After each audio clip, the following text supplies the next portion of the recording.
Welcome to Brazil, John Balls here, balik lagi ke waktu belajar John Balls hari ini. Ya, yang udah kayak nanti-nanti banyak banget yang DM. Mana Sanguine Cole-nya? Mana Sanguine Cole-nya? Kenapa Sanguine Cole terakhir? Karena that's me, man. That's me. Sanguine Cole, kita bahas sekarang. Let's go. It's John Balls here.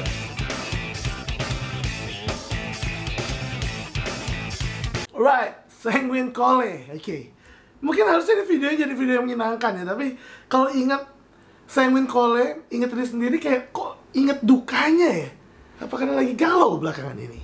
Enggak juga sih, tapi emang selain berapa kali gue nonton sesuatu yang berhubungan sama orang-orang Sanguine Cole, tapi film-film orang Sanguine Cole yang sebetulnya film sedih gitu. Kayak Sanguine Cole tuh kan kita tahu kan, pasti orangnya selalu happy, ekstrovert, orang yang nggak ada stopnya, orang yang gerak mulu, orang yang nggak pernah capek, orang yang selalu happy. Ya karena lebih baik happy-nya daripada Cole-nya, banyakan sanguine-nya, jadi ya otomatis orang agak lebih menyenangkan daripada orang Cole sanguine. Bisa dibilang kayak banyak orang yang mau jadi sanguine Cole. Ya karena ternyata daripada orang sanguine plague banyak yang lebih mau jadi sanguine Cole. Kenapa? Karena sanguine plague suka ditindas, kalau sanguine Cole bisa menindas juga. Tapi pernah gak sih kalian yang Sanguine Cole merasakan kalau kita kadang-kadang terlalu berusaha, terlalu keras untuk bikin suasana jadi menyenangkan, suasana itu asik, suasana itu seru, walaupun kadang-kadang kita sendiri lagi gak asik. Akhirnya ya jadi gak enak suasananya. Karena kadang-kadang juga hal yang kita pikir, oh nih kita harus buat seru, hal yang kita pikir seru menurut orang lain belum tentu seru. Bagi orang-orang melo yang kayak mengira kita norak. Ya kalian tahu ya, pasti kalian pernah merasakan itu. Emang sih pada dasarnya orang Sanguine Cole itu ya happy-happy aja hidupnya, tapi kadang-kadang karena happy-nya dia jadi suka diremehkan orang lain. Kenapa ya gitulah. Kayak standarnya itu rendah banget kelihatannya. Banyak banget orang yang nggak tahu kalau sebenarnya standar makanan gue tuh tinggi. Orang selalu mengira kayak lanang mah kalau makanan cuma ada enak sama enak banget. Mana ada dia makanan yang nggak enak. Itu orang-orang yang mungkin beranggapan tentang gue. Kenapa? Karena kalau gue ke rumah mereka, terus ada makanan di sana, gue selalu bilang enak. Dan gue selalu banyak makannya. Itu nggak lain dari sebetulnya menghargai kalian. Gue senang dikasih makan sama kalian. Apakah sebetulnya gue ngerasa itu beneran enak? Well, enak gitu. Tapi karena itu pemberian kalian. Kalau misalnya itu bukan pemberian kalian dan gue harus bayar, belum tentu gue suka. Well, mungkin di tempat beberapa oma gue itu beneran enak. Tapi emang ada beberapa tempat yang juga gue atau orang Sanguine Cole lainnya kayak mau nggak mau kayak oh yang ini enak, terus dalam hati kayak oh I wanna spit this out. Itu ada gitu. Jadi ya kadang-kadang ada yang orang nganggep remeh standar sama kualitas si Sanguine Cole ini. Kalau kalian punya pasangan Sanguine Cole, mereka cuma butuh dukungan kata-kata dari kalian gitu. Mereka butuh banget dukungan kata dan mereka try hard sih untuk buat sesuatu itu menyenangkan gitu. Kayak mereka paling gak suka ada suasana yang sedih dan kadang-kadang terlalu keras. Jadi kayak orang-orang suka ngerasa juga pasangan lo kok enak ya gak pernah sedih, gak ada apa. Padahal sebenarnya mereka sedih. Jadi kadang kalau orang Sanguine Cole terlalu berlebihan, ya itu mungkin kalian harus nembak di situ kayak istirahat aja. Mungkin disitu kalian harus kasih kata-kata dukungan yang buat dia bener-bener kayak menghargai effortnya. Karena sebetulnya dia lagi sedih gitu. Kalau dia emang lagi kayak berlebihan banget. Karena sedih tahap awal orang Sanguine Cole biasanya ya dia menghebohkan dirinya.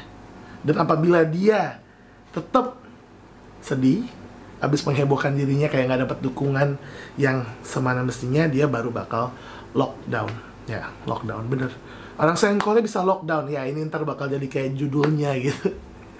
Sanguine Cole juga bisa lockdown gitu. Tapi dia nggak akan bisa lockdown lama. Tapi kalau Sanguine Cole udah ngurung diri di kamar, itu dia apa ya? Ada sesuatu yang salah sama dunia. Kayak mungkin ya bensin naik dan lain-lain.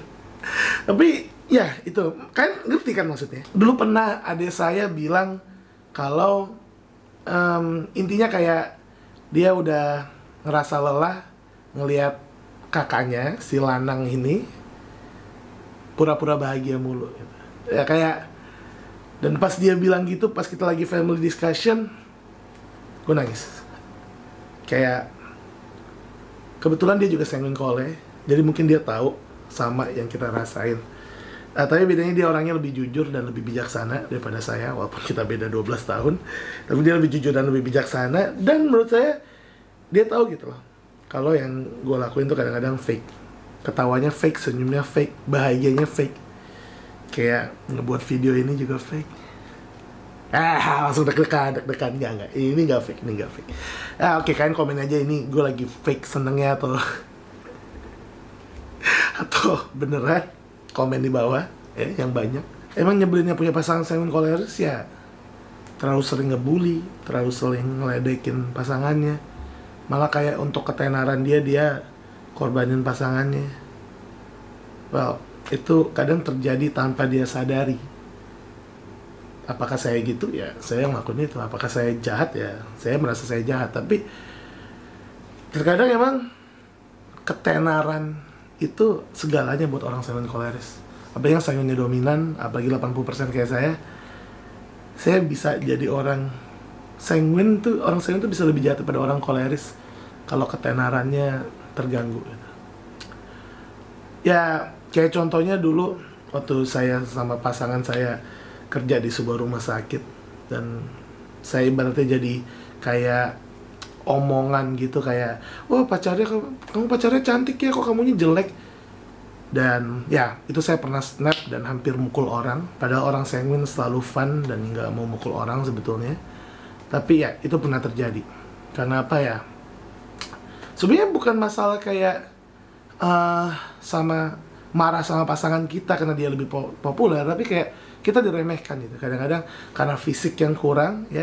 Kadang-kadang orang sanguin itu emang ya kalau fisiknya emang rata-rata kurang sih, karena yang membuat kita banyak digemari orang adalah personality kita gitu. Yang positifnya, negatifnya sih kalau udah keluar orang males juga sih. Tapi ya, bayangin aja coba kalau misalnya saya merasa saya banyak orang yang look up ke saya, banyak jadi role model, walaupun ya nggak 1 million subscriber juga, tapi menurut saya 2.300 subscriber itu banyak menurut saya.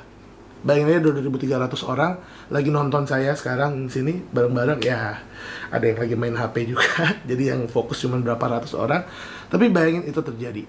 Jadi saya ngerasa saya orang yang sebenarnya jadi role model. Nah, dengan fisik seadanya. Bayangin, kalau saya mukanya kayak Brad Pitt, berapa subscriber yang saya punya? Oke, jokes aside, pasti kalian ngerti kan? Ya, ada kelebihan sama kekurangan. Jadi orang sanguin kolek, kalian gak usah takut kalau kalian nggak punya fisik yang perfect, kalian nggak punya fisik yang lebih baik daripada kakak atau adik kalian. Karena kalian punya, ya, kelakuan kalian yang bisa menyenangkan orang, yang selalu ditunggu-tunggu. Bahkan ya marahnya kita aja tuh kocak kalau kata teman-teman saya. Kadang-kadang teman saya itu malah kayak nunggu saya marah. Mereka paling senang kalau saya marah, karena kalau saya marah mereka terhibur. Ya, teman di kuliah, teman di SMA, teman di Discord, nggak kelar-kelar lagi Dota loading. Ya, mereka menunggu saya marah. Gitu. Jadi beda sama orang koleris sanguinis, orang sanguinis koleris marahnya ditunggu. Ya tapi kadang gitu. Kita terlalu lebay. Gimana lebaynya? Gini, hari pertama kita ngelakuin hal yang bodoh, orang ketawa. Hari kedua kita ngelakuin hal bodoh, orang ketawa. Dan kita udah punya mindset, oke, gue jadi si bodoh aja karena orang seneng. Nah, nggak selalu. Orang nggak selalu seneng dengan kelakuan bodoh kita. Ya, itu udah terbukti, ya, udah terasa. Tapi kadang-kadang udah melekat. Jadi tanpa sadar